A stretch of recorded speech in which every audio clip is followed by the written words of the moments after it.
Welcome back to Carneades.org. Today we're going to be continuing with our series 4 weeks of famous philosophers. In this video we're going to be looking at Georg Wilhelm Friedrich Hegel, inventor of dialectic logic, forefather of Marxism, and most impenetrable Western philosopher you will ever read.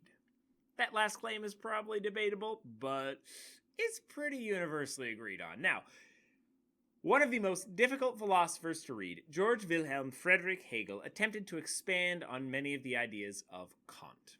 Due to the density of his works and the fact that he used many words he invented himself, there is a certain degree of controversy over what exactly is meant by many of Hegel's claims.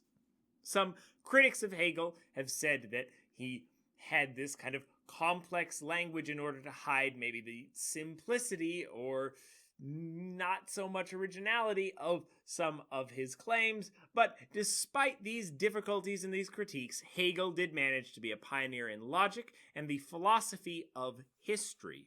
Though much of his logical work has been passed over, his historical and political work greatly influenced Marx and remains interesting to this day.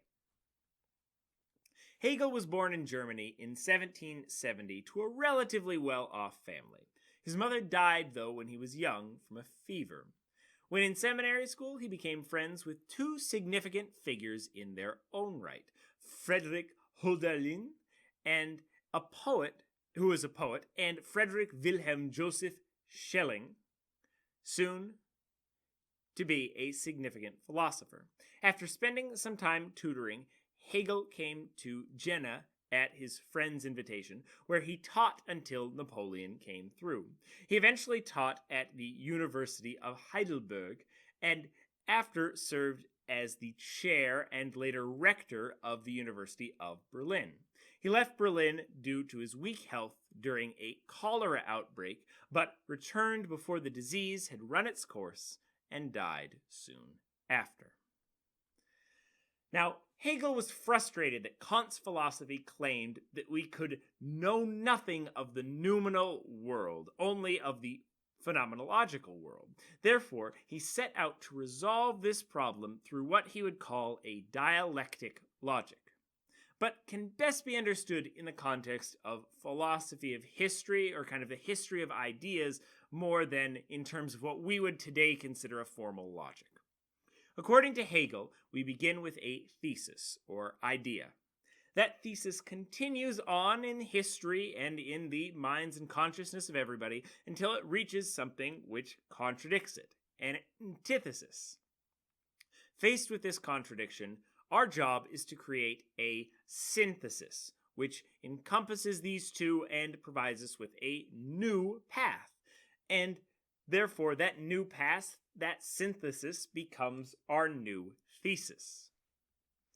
Now, according to Hegel, this method of dialectic logic was the best way to handle the contradictions or antinomies in philosophy. He attempted to find a synthesis from many different contradictions, such as the mind and the body, idealism and materialism, the state and the individual, etc.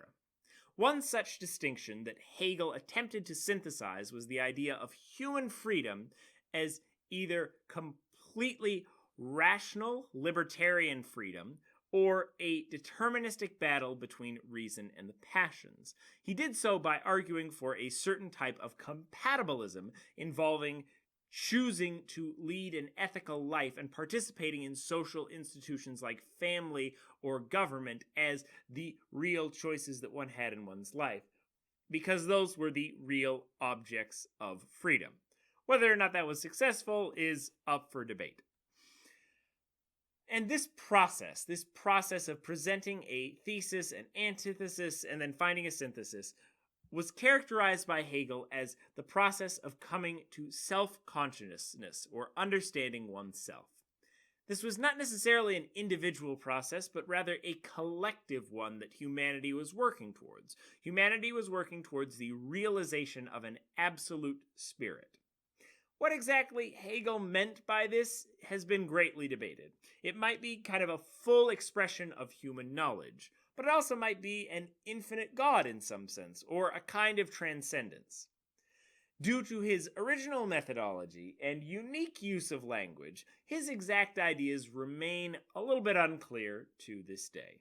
But his methods and ideas did greatly influence a young Karl Marx to move forward and create Marxism.